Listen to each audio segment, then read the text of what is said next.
It's time for episode 2 of Marketing Mentors, the podcast. And in this episode, I'm lucky enough to be joined by Chris Jordan, who's the Regional Sales Director for Personalisation, among other things, at Salesforce in ASEAN.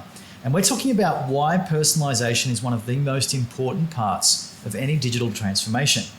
We'll also touch on how Interaction Studio from Salesforce can help you with personalisation in your business. Stay tuned, it's a great episode.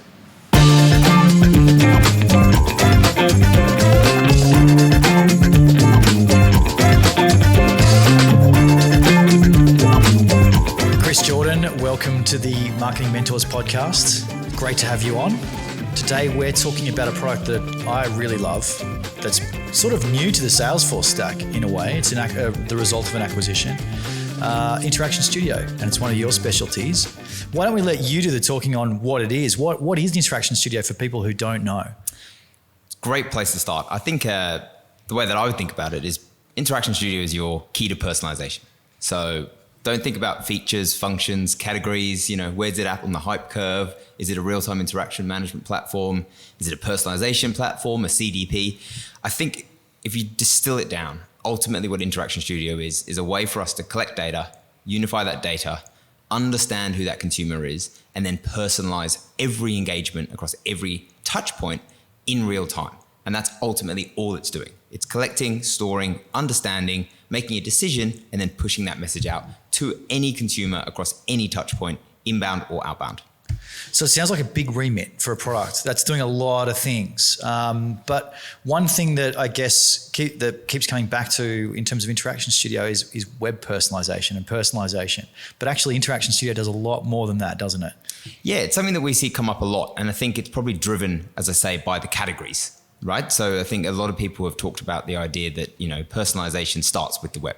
Now, that is true in that absolutely it can do web personalization. But I think, if we think about consumer experiences and what their expectations are, we know that they expect and actually need, that personalized experience across every touch point.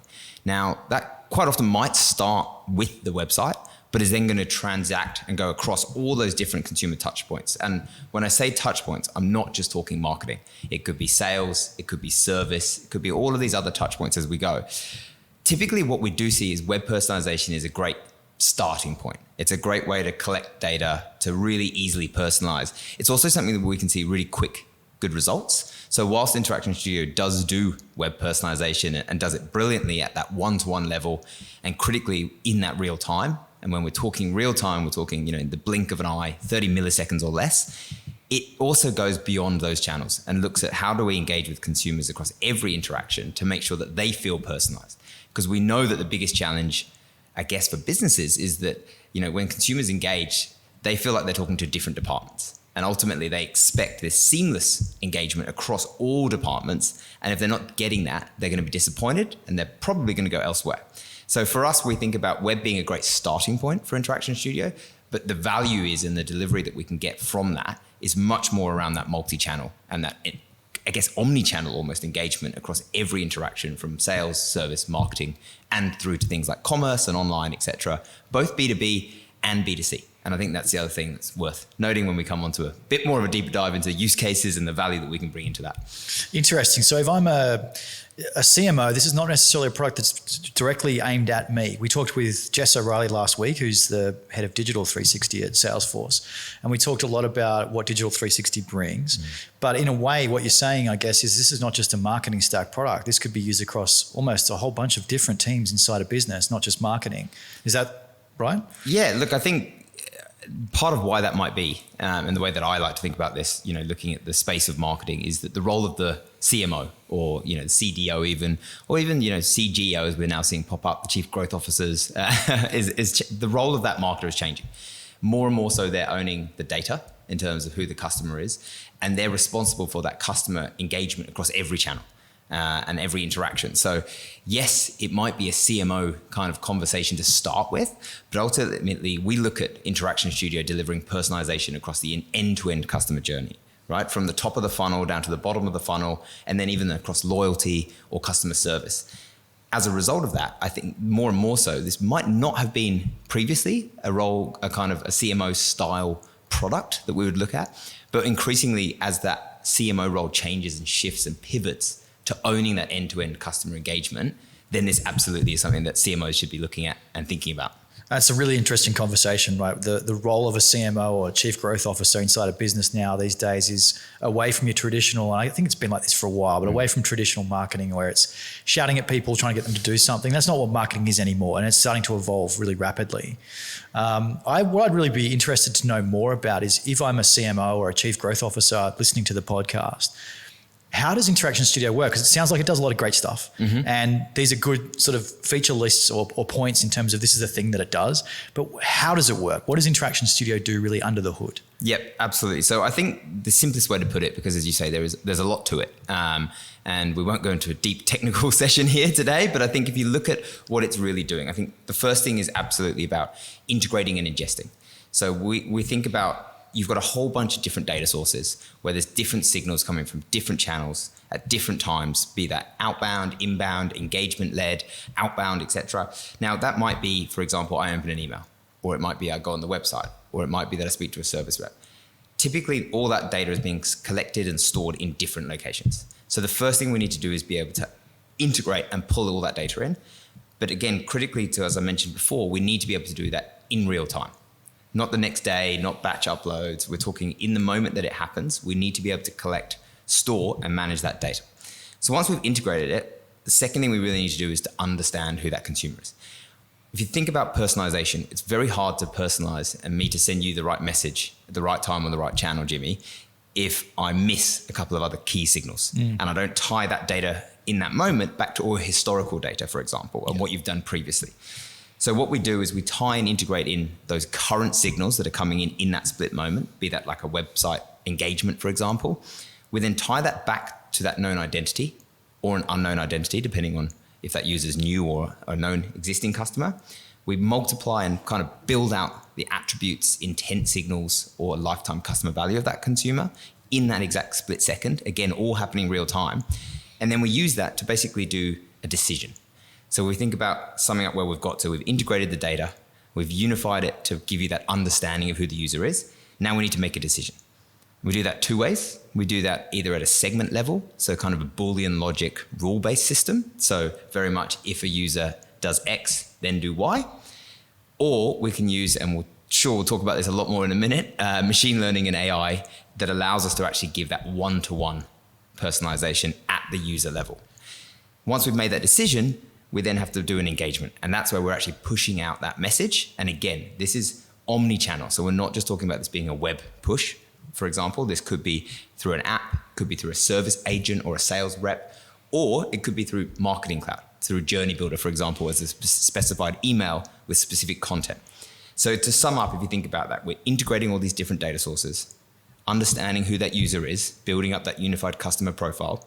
We're then using that data that's just come in, timed by all that historical data to make a decision, which is either rule-based or AI-based, and then we're engaging with that consumer and pushing that message out. So if you think about it from left to right, essentially it's kind of all the way bringing in data to actually pushing out a message. And bear in mind, all of that is happening within 30 milliseconds. So the way that we've built this technology is to be a very sharded architecture, which allows for that speed so that we have the right information to make the decision on the personalization, but we have it in this time that we can do it within that 30 milliseconds. Amazing. I mean, this is real-time thing's really interesting because I think this is the next big opportunity in, well, not just for marketers, for businesses. And we work with a sports betting company at the moment, obviously not in Singapore, but across the region. And one of the big things I've been saying to them is in sports betting, you want real-time communication, or near real-time, we'll call it near real-time, with a customer, because a lot of marketing traditionally has been based on either batch data uploads or updates, and then communications that happen after the customer's finished an experience. So if I buy a pair of shoes, 3 hours later, I'm getting a message for something else. 3 hours later is too late. And it's really interesting to watch consumer behavior. I'm sure you see this as well, where you've got minutes sometimes to make a decision for somebody. So I'm guessing this is where Interaction Studio comes in to help, is we can actually start messaging. I think for the example of the sports betting company, to get the whole base spending 5 more minutes sports betting or engaged in a sports betting thing is a huge revenue uplift for the company. But it's not just sports betting. This is retail, this is insurance, this is anyone, right? But I'm guessing this is what Interaction Studio does. Yeah. Absolutely. And I think when we talk about real time, we like the idea of kind of in the moment. And what I mean by that is, as you say, near real time, we're talking 30 milliseconds, which is faster than the blink of the human eye. It's as close to real time as you get. But most importantly, I think it's more, is it in the moment that I'm doing the behavior?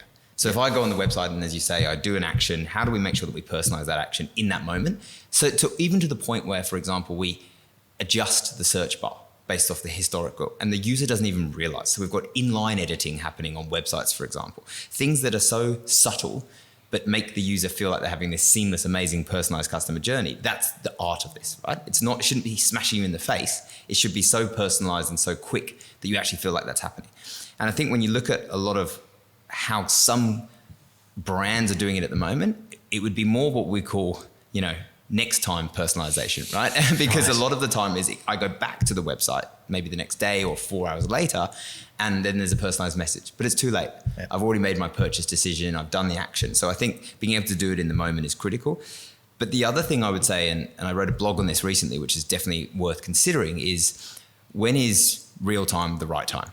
And the difference between right time and real time. And I think we get very obsessed with real time, which absolutely is a focus for Interaction Studio and how we deliver that.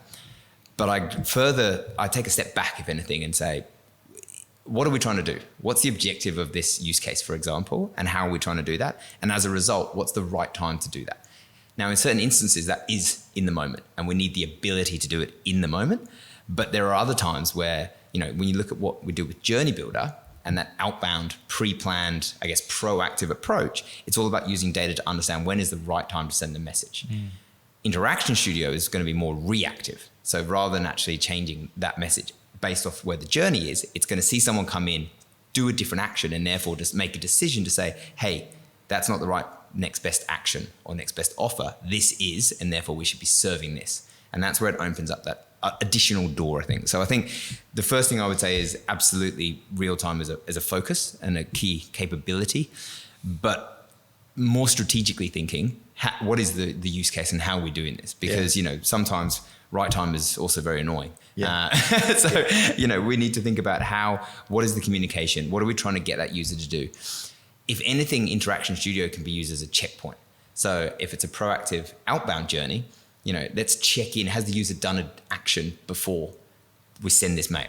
So, do we call out to Interaction Studio to say, hey, we're about to send a promo for this product. Let's just say a retail, like your lovely cap. But actually then go, oh, this person just bought it 10 minutes ago online. So we need to send a different product because they've just bought that product. And you're also about to send them an offer for it, which they didn't get. So they paid higher. And now you're going to ruin a customer experience by not only sending them the same product they just purchased, but at a higher price. And so there's absolutely this idea of real time, but how do we balance that with right time based off that use case and the objective?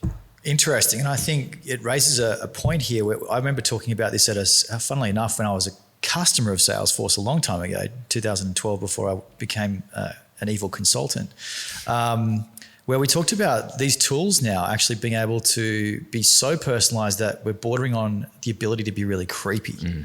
And I think with great power comes great responsibility, don't you think? So with a tool like Interaction Studio, you've got to be careful that you're really thinking about a customer experience, because there's a very fine line between great personalized experience and really creepy experience. I mean, if you look at what's happened in the world of privacy, you look at Google's announcements on cookies, IDFA, we know that we're in this kind of world of what I refer to as the personalization paradox, whereby you've got consumers on one side demanding this personalized experience tailored to them as an individual, but on the other side suddenly going, hang on a second, how are you collecting my data? What are you doing with it?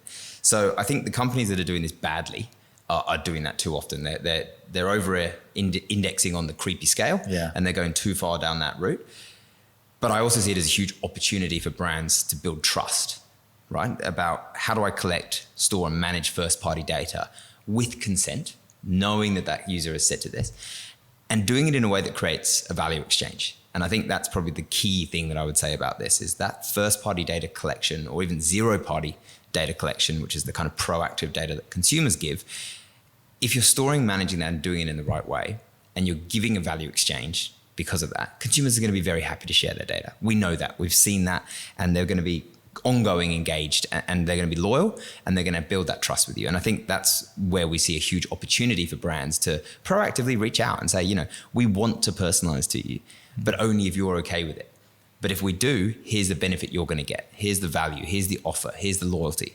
All of these things, which is critical to that ongoing, long lifetime customer value, needs to be built on that trust of how they use the data without it coming across as surprising or creepy, which, you know, we've been through that journey.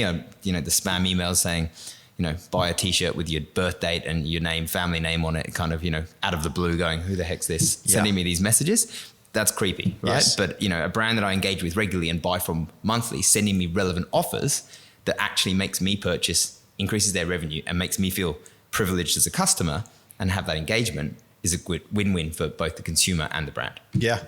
Yeah, we've talked about customers, or we haven't named any obviously, but customers not doing it well. Have you got examples of any customers doing it well with Interaction Studio at the moment? Yeah, there's a lot of customers that are, you know, around the world that are doing this super successful using Interaction Studio. I think there's a fair few retailers out there like Carhartt and Matalan and a few others that are doing a really good job of, I guess, trying to bridge that offline to online experience when it comes to personalization and take that also valuable in-store engagement and value and move that online and through digital channels. And so I think there's some great examples there. There's also some fantastic fins companies doing some great work around, you know, contacting an agent, but sharing the information of what a consumer's doing online straight through to what the agent has in front of them. So instead of picking up a cold calling a lead, these agents are able to understand what this user's been looking at on the site, therefore what the next best offer or action is for that person, and therefore having an immediate warmth in their conversation and got the hot lead with a good opportunity. But there's a lot of customers that we're seeing now pivot to this. And I think this has been a relatively new strategy. I think simplistic personalization at the segment level has been around for a while, and there's some kind of cheap, easy ways of doing that. But I would say that kind of doing this full scale, AI-driven, full one-to-one, really understanding a deep affinity of what a consumer is looking to do is definitely something that we're seeing progress, particularly in this region at the moment. We've got a few successful customers doing it. I won't name them because they haven't released their case studies yet, but they're coming up. But I think that's something that we're definitely seeing advance a little bit further, because I do think you need, and I know we'll touch on this, but you need the right team in place internally just as much as the right partner or services to deliver on these use cases, because it's not straightforward all of the time based off what you're trying to achieve. Yeah. I mean, you've raised a good point there on insurance. I think there's a huge opportunity in a post-pandemic world when retail starts bouncing back, which it will. I'm optimistic. But certainly this whole idea of personalization being a digital experience is really something that retailers need to be thinking about, saying, if I offer you some information at retail, at point of sale or somewhere in a store, I want to know that the person who's talking to me knows about me, knows what I want, knows what I bought before, knows what I'm looking for if I've been a customer before. Because there's nothing worse than a retail experience where you've come in with a certain mindset about something that you want, and the person in the store has no idea who you are and is offering you a whole bunch of things that you're not really there for. But is that something that Interaction Studio can help with? Absolutely. So we use this analogy quite a lot of the kind of in-store experience and how closely tied it is. And we think about this idea of, let's just say we're buying a shirt, and you go into the store, you look at a blue shirt that you're wearing right now. You've clearly made the purchase. You made the purchase. You've gone to the desk. You bought it. Someone's helped you with it, and you go back into the store. 2 minutes later, because you forgot something or you wanted to go back in because you wanted something else, and the sales rep comes up and goes, "Hey, can I interest you in this blue shirt?" Yeah. And you kind of go, "Well, no, I just bought that blue shirt, so I'm fine, thanks." And they say, "Are you sure you don't want the blue shirt?" And they keep pushing you and pushing you. That's what is happening too often on the online experience. Now you've moved off that. Or even more personalized, if we think about this, let's just say you picked up that blue shirt, tried it on, really liked it, and someone gave you a red shirt and said, "What about this red shirt, Jimmy?" And you said, "No, I hate red. I'm not interested in that." But you still looked at it. So if we're thinking digitally, you might have accidentally clicked in or had a quick look at that, and we'll have gone, "Oh, Jimmy liked the red shirt and the blue shirt, so we're going to offer both." But actually, if you don't understand the deep behavioral context, so for example, how long you spent looking at the blue versus the red, we can actually use that and that real deep context to understand your affinity or your intent. So for example, if you went on the red shirt and jumped straight back out of it, just as if I held it up to you in store and then you went, "Yuck, not interested in that," and I threw it away, we can do the same thing using Interaction Studio from a digital perspective. So, by showing that you went in and straight back out, if anything, that shows negative intent. Yeah. You're not interested in that. Yeah. Going on the blue shirt, for example, spending a couple of minutes looking at what it's made of, zooming in, browsing, looking at sizes, all these sorts of behavior shows that you're showing positive intent for that product. But critically, like I mentioned, let's just say you then go through and make that purchase. Fantastic. You've done that. But we don't want to keep targeting you with blue shirts. So immediately then we need to pivot. And again, in real time to the point where it's even on the exit page is what's the next thing you want to buy, right? So, hey, there's these great chinos that will work really well with that shirt. And they're in your face straight away in real time. And you look at those and go, actually, yeah, I do want those. And then you have a hook with some sort of offer that allows you to do that.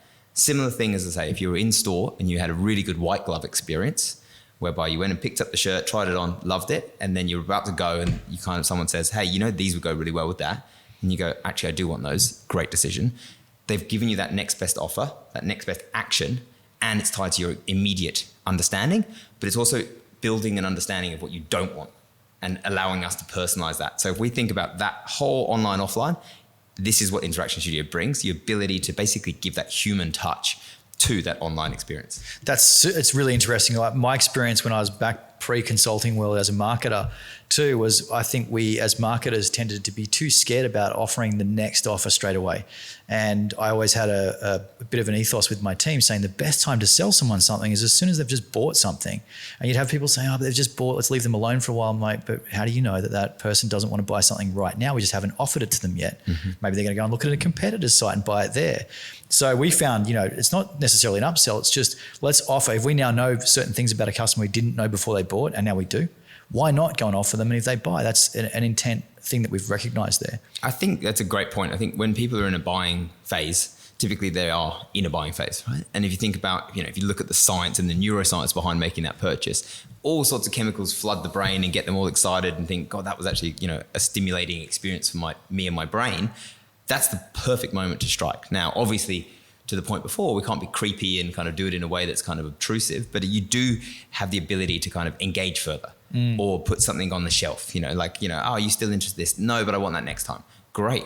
Well, now we know to send you an email on that. Yep. Right. So that, again, let's just say that you don't make that purchase upon exit, but what we can do is then use that data, again, as I mentioned before, to personalize other channels. Next time you go on the app, guess what's on the homepage? Those chinos that you kind of wanted, right? Yeah. And they're there in your face and there might be an offer. And then we might send you an email with them. And again, this is not to flood and over push a product and sell it in that way. It's doing it in a way that makes the customer go, actually, those are the things I wanted. It's a terrible example, but wine is a great example. Gambling is a great example, and gaming. I'm very much interested in having a small bet on the AFL this weekend. Okay. Don't send me a $2,000 match bet for a horse race when I don't follow horses or ever spend that much money gaming, right? Yeah. Use those personalized experiences and insight to give me something relevant to what I'm trying to do. Well, a great example of an Australian sports betting company that does this well, and I won't mention the name, haven't got approval or clearance to do that, but they actually generated a weekly newsletter for their customers, and it was all based on affinity. Now, it wasn't using Interaction Studio yet, but basically what they said was they had 1 million different variants of their newsletter, because what they were trying to do was exactly to your point, make sure that what they were giving their customer was exactly what their customer wanted. So there's a lot of work, and actually the work that was interesting for them was the work around creating all the content modules, not the newsletter. Mm-hmm. So they had the newsletter template, and this was a big shift in thinking for the customer. And I'm assuming this is the same thing in Interaction Studio, is you've got to start thinking differently about how you put these things together now. It's not about building an email and sending it to that segment and a different email for that segment. You've almost got to build a whole bunch of modularized content and let the system stitch it together in a way that makes the most sense for that person, right? I think that's a very good point. I think this is probably what scares some people off doing this. I would say is they're kind of going, oh, that technology and the use cases make perfect sense. But wow, I don't have a team that's going to create 1 million pieces of extra content, right? Yeah. And look, there are ways to kind of programmatically do this, to scale that. But I think to the point that we mentioned before, this is part of the fact that marketing has changed. When I started in agencies 15 years ago, it was, here's a big budget, go make a brand TV ad and we'll see if there's any uplift, right? That was one piece of content that went across everywhere. But we think about it now, it's much more about putting the content in the arms of the consumer. And how do we do that? And I think Matt Sweezy talks about this in his book, The Context Marketing Revolution, talking a lot about how more content is now created by users than brands. And I think that shifted only in 2007, if I remember correctly. And it was the first time that it pivoted the reverse. And as a result, you've got to be clever about how you do this. And it doesn't have to be, and this is where I think we talked before about web personalization being a good example. That's a really simple one because you've got a catalog of products, let's just say. You've got some hero imagery and you've got a couple of key offers. Just testing and learning a couple of key and seeing if there's any uplift by using that personalization can result in huge, additional revenue, both from a kind of click-through, conversion, etc. But then as you do that, where do you push that information? So do you push it to Marketing Cloud or the web or to those service agents or those reps that are calling those people? And all of a sudden, this extrapolates and accumulates in those additional revenues across those additional channels. So absolutely, you need a strategy in place and you need a content piece of thinking. I think the other thing that's worth noting is it does pull from the CMS. So there's no need to upload your entire CMS into Interaction Studio. That's handy, if we think about that ingestion and where it's doing that engagement from, it doesn't need to store all of the content. It's not what it's designed to do. It's much more about the brain work and the decisioning using that data. So again, it doesn't have to be, you don't have to have a million pieces of beautifully crafted, different creative with different lines. Some of this personalization can be simple stuff like I mentioned, like changing the order of your menu drop down. Yeah. Right? That's incredible. No one thinks of that. It doesn't involve any creative work or new content. All the stuff's there. We're just changing the order based off what that person's clicking on. Amazing. So simple little things like that, or exit intent. Exit intent's a great use case. And this is where I was talking before about being able to collect and use in the moment that behavioral context. So if a user looks around a couple of pages, and then as we see them move their mouse to the exit button of the browser, we can serve a pop-up that says, basically, are you sure you're not interested in X product? Or, and again, no special content needed. It's not bespoke. It's not creative. It's not the kind of agency-led pieces. It's super simple web content that probably already exists, just might need to be repurposed slightly. Yeah. But I think that's where, again, working with partners like Aquient and other services and partners around the world, like this is where there's an opportunity to help, because I think there is such upside in the value that these technology can bring, but there's also the other two parts of it when we think about tech. And I think Jess talked about this in your previous podcast was, the people, process and technology. Yeah. And you need the right people to run this. You need the right processes in place that allow things like the content to be set up or the right offers to be set up. And then underpinning it, you need the technology. And it almost needs to go in that order rather than the other way around. And I think that's where we see it go wrong, where consumers or brands say, hey, this technology sounds amazing. It's going to fix all my problems. But they haven't got the right people to help support, deliver it. And they have no process around how they're going to do it or where the focus or low-hanging fruit is from a use case perspective. Yeah. And it's interesting too from a keep it simple, stupid type of methodology too, which you've just pointed out, which I really like. We worked with a telco recently and we were doing simple web personalization, which is what Interaction Studio is not. And the technology at the time wasn't available, and now it is, to actually go in and say, we went and tested a whole bunch of things, little things that made a big difference, like changing the color of a checkout button, changing the text on a checkout button. Everyone ignores that and thinks it's so simple that it's just too easy, it can't be that simple. The sorts of uplifts we saw from doing just changing the color of a button for everyone on the web page that visited the web page was significant. Now you get into trouble with brand marketing sometimes because they'll say it's not our company color. And I'll say, do you want to make money or do you want to look like a good brand? Yeah. But what would be even better as a next step, and this is where the technology is now going, it looks like, what if the color of the button and the text on the button was personalized for you as a customer? And that's where we're going, right? That's where we're getting to. And I think that's my challenge to everyone that says about A/B testing. If you think about A/B testing, and this is something that Interaction Studio does, and there's a lot of platforms out there that do really good or simple A/B testing. It's essentially saying, hey, audience A, audience B, we're going to serve you different content and see which one works better. But let's just say you got a 60-40 result, right? So 60% preferred one and click through or engaged or whatever the metric may be. But 40 went with the other one. Yeah. We tend to go, okay, well, we'll give 100% of people the 60.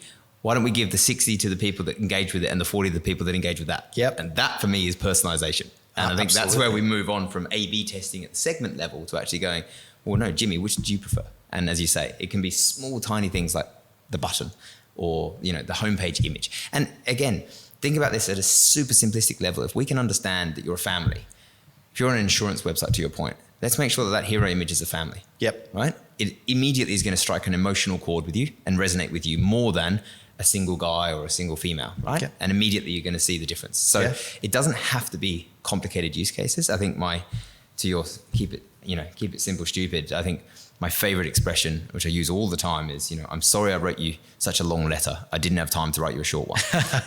And I feel like this is what we do too often in this example, where we're trying to come up with 500 different use cases and, 3,000 pieces of content, where in reality is, let's start with 3, see if we see upside and results. It's also okay if we don't. I think this is the other really important thing to note. Fail fast, fail quick, fail cheap. These are good examples that you go, okay, we changed the button, nothing happened. That's okay. Let's try something else. Change the homepage image. Yep. Okay, that made a massive difference. Okay, great. Well, now we know where to focus. And so I think, to your point, absolutely, it's narrowing down and focusing on key use cases, measuring that uplift, but then also, just as importantly, being okay with failure. Yep. Because not every use case is going to work perfectly. But I tell you what, when you find the gems, the uplift will be worth it 10 times over. And it's one of the conversations that we have all the time ongoing with the customer, is to say, let's not over-engineer this. And I know you've just spent a lot of money, and it's not a small investment, let's be honest, right? But let's not go crazy now and try and over-engineer something for 6 months that we don't know is going to work or not. And that message of test and learn's just got to get out there, and it is getting out there. But it is a hard one for a customer who's spent a lot of money going, I want results in 3 months, I need to get an ROI. The ROI will come. But maybe we end on that in terms of an ROI and how ROI works with this product. It seems like it's one of the first products in the stack where we're saying, from a Salesforce perspective in particular, where we're saying now you can actually go and build a business case around revenue uplift. Yeah. And in fact, what we should be doing is not talking about what this costs. It doesn't really matter at the end of the day. How much money, it's almost like an arbitrage game. How much money can we make by making this investment? So a true investment in it by every sense of the word. Whereas a lot of the other products like CRM products are really an investment you make to try and do things process better. But Interaction Studio is one where you can go and build a business case and say, we're going for a number that is X times what we're spending on this, right? Absolutely. And I think there's multiple layers to that as well. So I think, when we think about the value that you're bringing in with Interaction Studio, firstly, it's full funnel. So it can help you with that acquisition or even the awareness stage, right? We can personalize as a user lands on a page based off UTM parameters from search. So immediately you're personalizing. There's no such thing as a zero data user, right? So first things first, we can help from that top of the funnel in terms of what's driving that click-through, conversion, dwell time, etc. Once you get past that, we can then use that data to further enhance what the next message is, or the next offer, or the next action. And we can tie that critically using things like contextual bandit to business outcomes and goals. And I think that's really important, because this is not an offer churning machine to see, hey, if I give Jimmy the maximum cheapest discount, of course he's going to make a purchase. It's about understanding what's going to be the right balance between what the consumer is going to make a purchase and what I'm going to, and how me as a business is going to make that revenue and that margin. So it's really about the two things. But I think broadly speaking, absolutely, this is an ROI driven kind of activity. It absolutely is hard business results. And then bear in mind, we're, again, to your first point, not just talking about website. Yeah. We're talking about increasing email open and engagement, and therefore click through and then hopefully conversion. We're talking about increasing service reps time. We're even talking about reducing call center costs, right? Because we've got first time call resolutions going through the roof because they know what this user's calling about. And so there's not only cost savings, there's revenue uplift and there's opportunity, but there's also a huge piece around that customer lifetime value. And I think that's kind of underpins all of this, which is, as we talked about, consumers want a seamless experience across the entire brand. If they get that, they're more likely to be loyal, they're going to stay with you for a long time, and they're going to feel valued. Yeah. And I use a really simple example for this, but it's very hard to do. Every morning when I go get my coffee, the service is phenomenal, right? They know exactly what I want, which is a really annoying, difficult order for me. And they know exactly how to do it. They say, hello, nice to see you, Chris. I get a little note on my coffee cup and I go, I'm always coming back here. Yep. Even if the coffee turned terrible, I would go back because the service and the value I felt. And it's, what do I finish with the Maya Angelou quote? People always remember how you made them feel, but they won't remember what you said or what you did. Yes. So it's all about feeling. And I think for me, that personalization equates to that. How do you make me feel? Because if I feel valued and I get that exchange, then yes, absolutely, there's going to be ROI underpinning it. But most importantly, I think customers will love the brand and want to stay loyal to them. Well, I think it's a conversation for next time when we get you back on. I'm sure we will. But it's also a really interesting one around loyalty and what the purpose of loyalty is now, because we had this again with another gaming customer, we'll call it gambling, that what they said was, which was really interesting, was we want to treat everyone like we treat our high rollers. Now, we want it not in terms of we're going to give them all comped rooms and free breakfast and everything, because it's different levels of spend, obviously, but we want them to feel like we know who they are. And I think this is really where we're having a lot of conversations about loyalty programs now, where I say this is actually a conversation about personalization, not loyalty. Because if you're personalizing an experience for somebody, they will become loyal. And so do you need tiers? Do you need points? Do you need coupons? Probably not. What you need to do is actually treat someone, like to your point on the quote, is exactly that. How does that person feel? And that how they feel is going to make them come back. Yeah. Why don't we end it on this one, Chris? What's your tip for someone who's listening now, who's heard this and gone, this is absolutely what we need? What's the first thing they need to do to get started? So I think you almost touched on it at the end when you talked about the ROI. I would be going and having a look at, what's the fundamental business challenge? Is there a business problem from that personalization piece? So is there a gap happening? So I know that, Jimmy, there's a few customers that we've worked with that have come to us and said, this is the fundamental problem. And we reverse the situation. And I think this is the important way to think about this, is don't think product first and think, hey, Interaction Studio sounds great. I want that product. That's probably the wrong way to go about it. It's more looking at my entire business and saying, do I have a gap in key use cases that are having a business impact, right? So that could be, I'm not tying my web behaviors with my email, or my service agents have no idea where those leads have been doing and where they're looking. And as a result, their call resolutions are awful. These sorts of challenges are the things that open the door for opportunity. And I think we tend to look at it that way. Personalization is always going to be a nice to have. And we know that consumers expect it. So everyone needs to start thinking about it.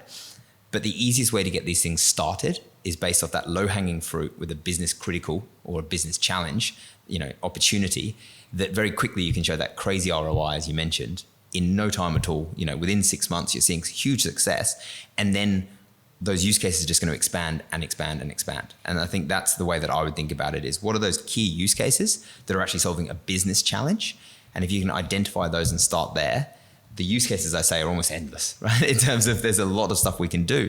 But if there's a business challenge, it's going to be a far easier way to get this going and see success than trying to do the other way around, which is I want to personalize everything. Yeah. Lovely, great. But that's a big project. It is. So where do we start? Where's the low-hanging fruit? Where's the ROI going to come from? Because we know we get that. We're going to get the bigger investment and we're going to be able to do more use cases. And again, it's this big virtuous cycle. We understand and analyze that, and then we tie it back in, and hey presto. And I'm guessing for CMOs, a small ROI in 3 months then is something you can go and sell to the board and say, right, we've got this result in 3 months' time. Imagine what happens when we start growing this thing incrementally over time. Exactly. And I think that's the thing, is that, we see a mixture of customers that do huge digital transformation projects with data at the heart of it and a whole, center of excellence, which is brilliant, and we love those. But we also see customers, as you say, do three key use cases that are tied to a business problem and see huge success from that. So either way works. It's just how you're set up. And I'd say that's the final thing, which is, make sure you set up for success and you think about that people, that process, and the technology that underpins it, rather than necessarily just going, hey, I really like this technology. I need to come up with a use case. Firstly, look at the business, look at the customer process and engagement, and work out where that opportunity lies. Chris, Jordan, I could talk to you about this all afternoon. I love this stuff. It really is. I just get excited about where this is going and the future of what being a consumer looks like in the world. It's incredible, right? But we've run out of time. So we will have to continue this conversation another time. Chris, Jordan, thank you so much for coming on Marketing Mentors, and we hope to see you again very soon. Thank you very much.